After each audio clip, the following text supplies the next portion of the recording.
پچھلے دنوں کے جو واقعات تھے اس حوالے سے شفیع اللہ خان صاحب نے بھی روشنی ڈالی.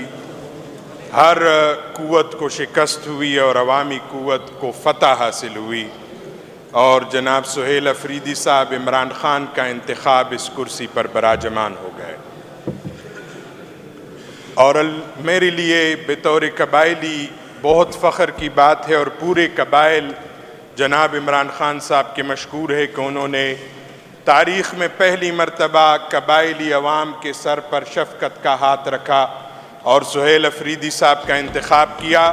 ہم پورے قبائل جناب عمران خان صاحب کے مشکور ہے اور ان قوتوں سے قبائل انتہائی نالا ہوئے اس دوران کہ جب انہوں نے قبائلی وزیر اعلیٰ کی مخالفت میں یہاں پریس کانفرنسیں کی اور کہیں پر وفاقی حکومت عدالتوں کے چکر کاٹ رہی تھی، لیکن اللہ الحق ہے عمران خان کا وزیر اعلیٰ یہاں پر براجمان ہوا اور عوامی قوت جیت گئی تھی.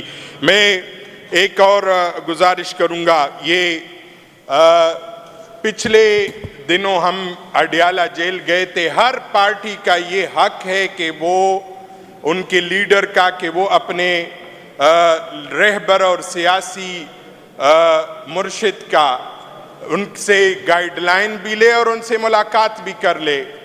پچھلے دنوں ایک شرمناک واقعہ، یہ پچھلی دفعہ بھی اس طرح کے واقعات ہو چکے، لیکن یہ واقعہ عجیب تھا کہ ہم سب تقریباً اکثریت ایم پی ایز بمائے چیف ایگزیکٹیو اور leader of the house Adiala jail کے باہر ہمیں روک دیا گیا اور لیڈر سے ملاقات نہیں کرنے دی گئی.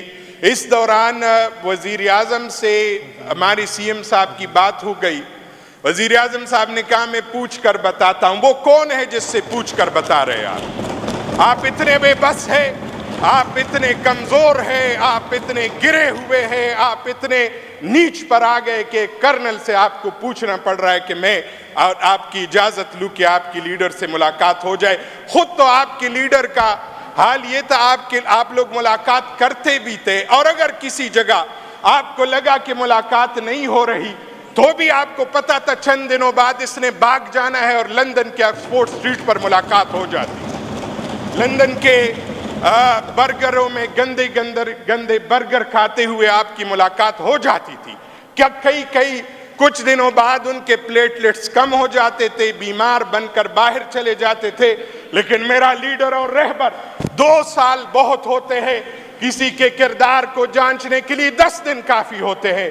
میرے لیڈر پر الزام لگایا، وہ جو الزام تھا کہ نشئی ہے نعوذ باللہ، یہ 2 دن نہیں گزار سکتا.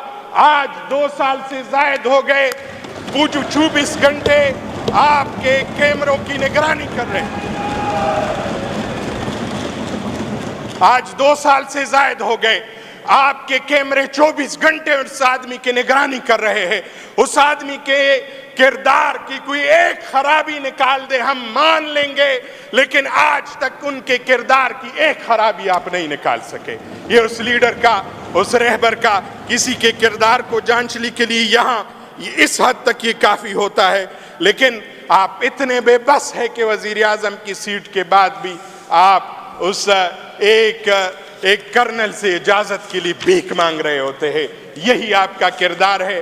ایسی ہزاروں کرسیوں پر، ایسی ہزاروں کرسیاں پاؤں کی ٹوکر پر ہو کہ جب آپ کا یہ کردار ہو.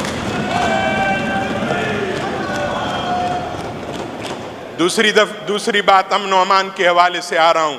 امن و امان کی جو صورتحال قبائلی علاقوں میں ہے، ہمارے امن و امان افغانستان کے ساتھ وابستہ ہے. میں افغان بارڈر سے ادھر اسمبلی میں نمائندگی کر رہا ہوں. ہمارے بارڈر کیوں مضبوط نہیں ہو رہے؟ آپ بارڈر مضبوط کر لے اور افغانستان سے جو بات عمران خان صاحب زمانے سے کر رہے کہ بات چیت کر لے. آج کئی دنوں کی جنگ کے بعد آپ اس نتیجے پر پہنچے کہ دوحہ میں ہمارے مذاکرات ہو رہے ہیں اور پھر استنبول میں اس کے بعد مذاکرات ہوں گے. اس بات پر اگر آپ بعد میں آنا تھا تو اس قائد اور رہبر کی بات پہلے مان لیتے اور مذاکرات کی میز پر بیٹھ جاتے.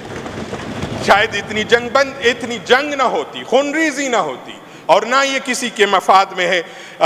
عمران خان صاحب نے 2-3 واقعات کی طرف اشارہ کیا، اس حوالے سے بات ضروری سمجھتا ہوں۔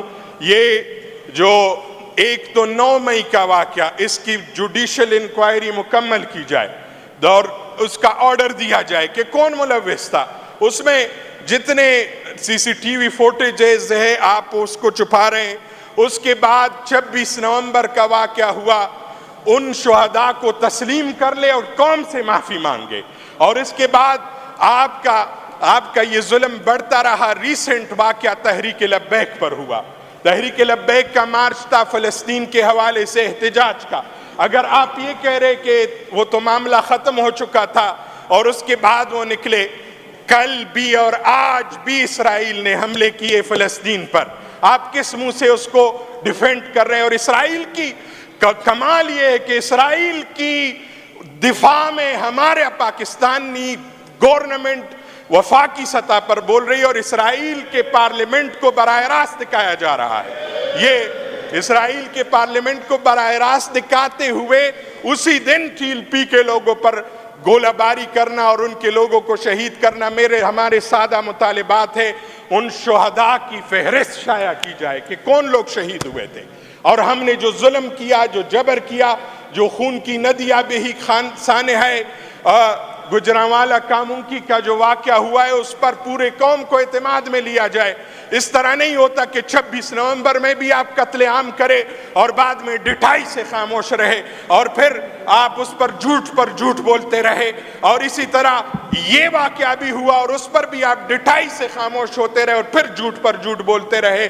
اسی طرح قبائلی علاقوں میں جو خونریزی ہوتی رہی اس کو بھی کولیٹرل ڈیمیجز کا نام دے کر آپ مسلسل مجرمانہ خاموش ہوتے رہے۔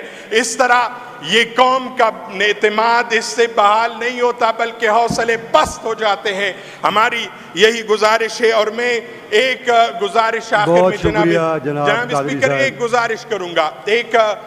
ہم نے ایک قرارداد یہاں اسمبلی سے پاس کروائی تھی نعت پاک کے حوالے سے، اور الحمدللہ اس پر میں خراج عقیدت پیش کرتا ہوں۔ اس کا آغاز ہو چکا ہے، لیکن حدیث پاک بیان کی جاتی ہے، وہ بھی بہت بہتر ہے۔ سر آنکھوں پر حضور کا ذکر ہو تو یہ ہمارے لیے اعزاز بھی ہے، ہمارے سروں کے تاج بھی، یہی تخت و تاج سے بہتر حضور کا نام اور ذکر ہے۔ لیکن کبھی کبھار یہ بھی ہونا چاہیے کہ تلاوت کے بعد نعت پاک بھی باقاعدہ ہو۔